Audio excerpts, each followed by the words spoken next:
choice, I believe, is in an appropriations markup and cannot be here. 1 in 8 people in this country is a victim of internet privacy violations. 1 in 20 people in this country is a perpetrator. 79% say they didn't have the intent to commit the crime. 60% say that if they had known there were tough penalties, they wouldn't have done it. So this requires action by us. Aubrey Pott, a high school sophomore in San Jose, committed suicide after photos of her sexual assault were made public.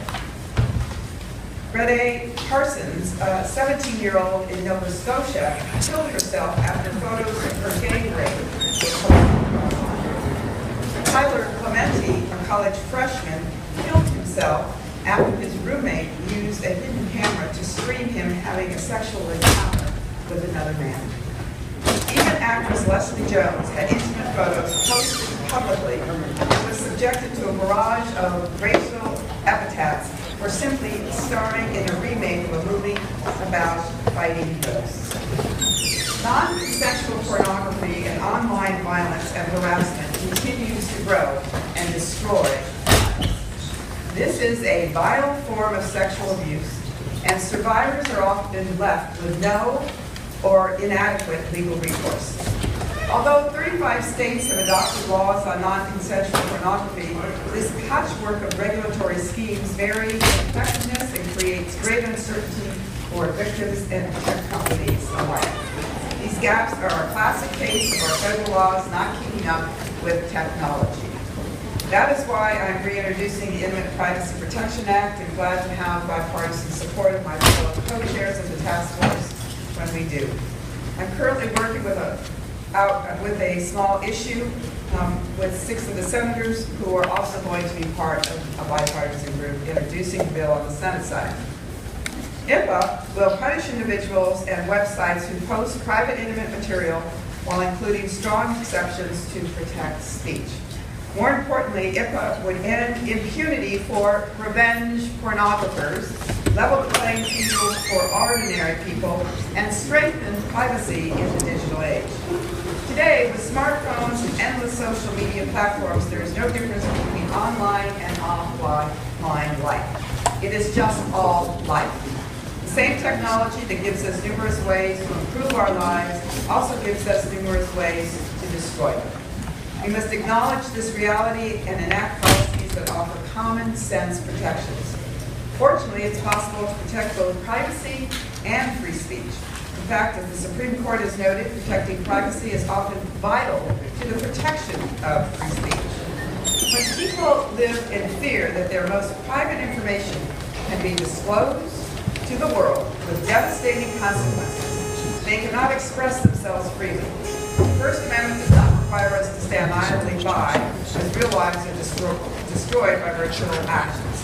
HIPAA is supported by legal organizations such as the National Association of Assistant U.S. Attorneys, the National District Attorneys Association, and 12 leading constitutional law scholars, including 2 of our panelists, Professor Danielle Citron, and Professor Marianne Franks. Special thanks to Professor Franks for her instrumental role in drafting HIPAA. We've also brought together a broad coalition of support from businesses like Facebook and Twitter and victims' rights groups like Cyber Civil Rights Initiative.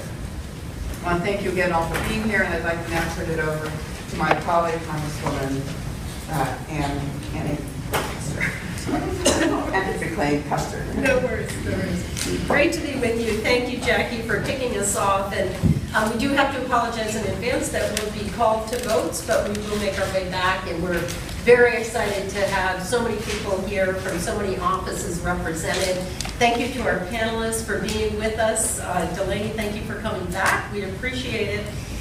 If you look at the tabloids, you've all seen this story of Rob Kardashian and Blac Chyna. Rob posted several nude pictures of Chyna, his ex-girlfriend, and mother of his daughter on his Instagram account. These actions were unacceptable, but what makes this incident even more tragic is the fame of the 2 individuals involved. Young people learn about these incidents, and when celebrities engage in this behavior, it subtly suggests that this behavior is okay. Make no mistake, online harassment and violence is an epidemic in our schools and in our society. More than 1 in 4 teenagers experience some type of online sexual harassment and violence. And far too often, these survivors do not report the incidents out of fear of retaliation or shame. They remain silent. These online crimes have real-world consequences for survivors. Online harassment and violence can lead students performing poorly in school, experiencing social isolation, and as Representative Spears said, even numerous cases of suicide.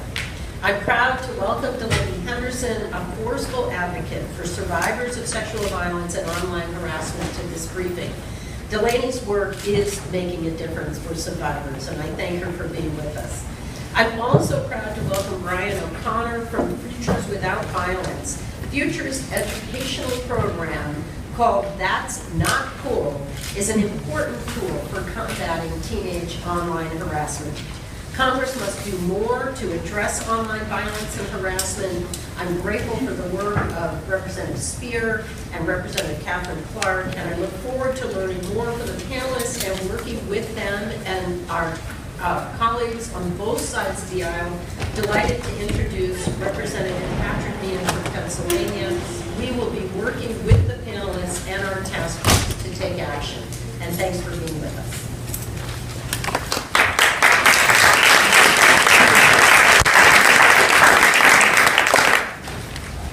Let me thank Congresswoman Custer and Congresswoman Spear, who I've had the great privilege of working with in a bipartisan fashion. I think it's very, very important for us to highlight that right at the outset. It has been the willingness and readiness for colleagues from both sides of the aisle who recognize that victims have no ideology and that it's important for us to be responsive collectively, to send a message to those victims that you have people who understand and are listening.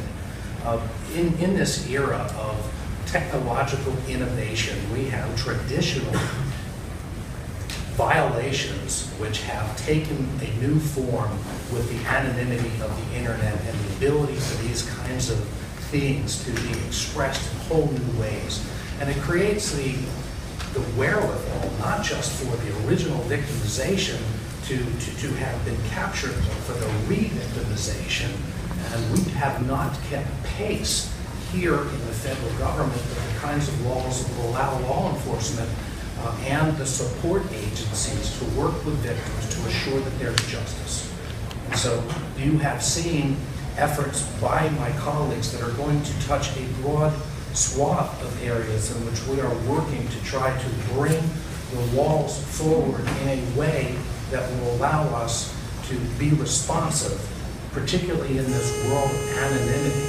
And that's why I'm also inspired, not just by the presence of professionals who have spent a great deal of time understanding, studying, and articulating more specific ways in which we can effectively do that. And that's the reason why forums like this are so critical to you being able to educate the work that we're doing collectively on this sexual violence task force. We have looked at a variety of issues and will continue to look at them, but I think this is one of the most important and probably fertile areas in which we can work to have, a real impact. I'm also tremendously impressed by the presence of Delaney, who's here today, and I whispered in her ear how inspired and frankly by her courage and courage that we can continue to press forward and prevail on our colleagues to be responsive and to help us pass legislation such as that which will be proposed. I told a story about when I had been a district attorney some years ago, and we had a case of an individual who raped a girl at a college party, not from that campus.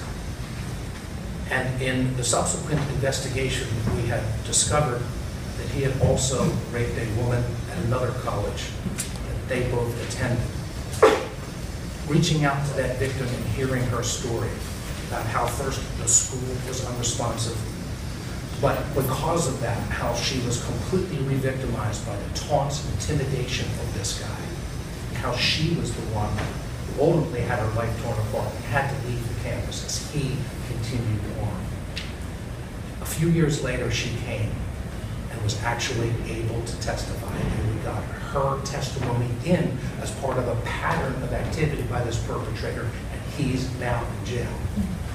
It wouldn't have happened if she didn't have the courage to come forward, but it spoke to something which Delaney has had the courage to bring others out, and those who have been victimized are afraid to tell their story, A, because they won't be believed, B, because it happened so long ago, or otherwise. We know, as was happening with Delaney, that the re-victimization can take place in other ways. And that was the person who was using that situation to publish something and continue to not only intimidate, but to coerce, and in other ways try to go back against a victim. And we are working on a broad variety of ways. I am pleased to be a principal co-sponsor, but I'm really grateful for the work of Kathleen Clark from Massachusetts, a good friend. We worked on something before, on a bill in the last Congress, which dealt with the issue of these false reports that would make law enforcement respond to somebody's home, but soon realized that there are other areas in which we can broaden that.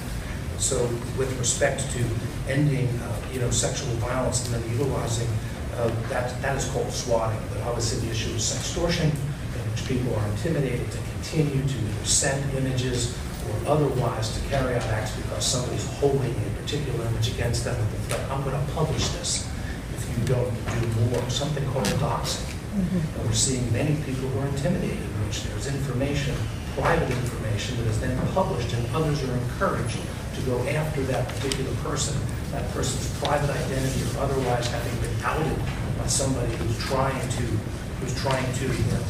intimidate them.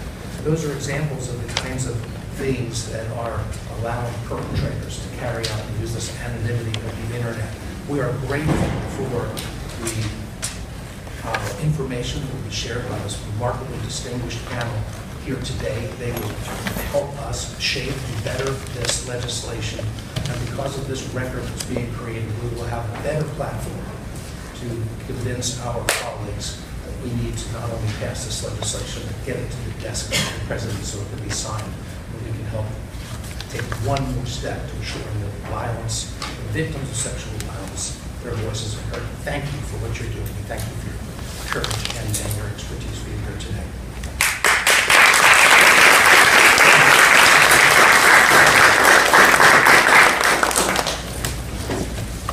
So I am now going to introduce all of our panelists. We are going to go vote, and then many of us will be coming back. We really have an extraordinary and stellar group of people testifying today, and I thank you all, as my colleagues have, for taking the time to be here, for all the work you've done on this issue. Our first panelist is Delaney Henderson. Ms. Henderson is one of the nation's leading advocates for prevention of sexual assault, re-victimization, and cyberbullying. Ms. Henderson's story made headlines when she was sexually assaulted by two boys with whom she went to high school. She was repeatedly bullied and re-traumatized following her sexual assault, and was named publicly in a rap song which threatened her life and was published online. Ms. Henderson is using her experience to educate and empower others to survive. She is serving as an ambassador for the national nonprofit organization PAVE, promoting awareness of victim empowerment. Next we have Professor Mary Ann Franks from the University of Miami School of Law. Professor Franks is also Vice President, Legislative and Tax Policy Director of the Cyber Civil Rights Initiative, a nonprofit organization dedicated to combating online abuse. Professor Franks currently serves as the reporter for the Uniform Law Commission's Committee on Unauthorized Distribution of Intimate Images, and frequently advises legislators and technology industry leaders on issues relating to the intersection of privacy, free speech, and technology. Our newest panelist is Danielle Keats-Citron, the Morton Sophia Mock Professor of Law at the University of Maryland. Carey School of Law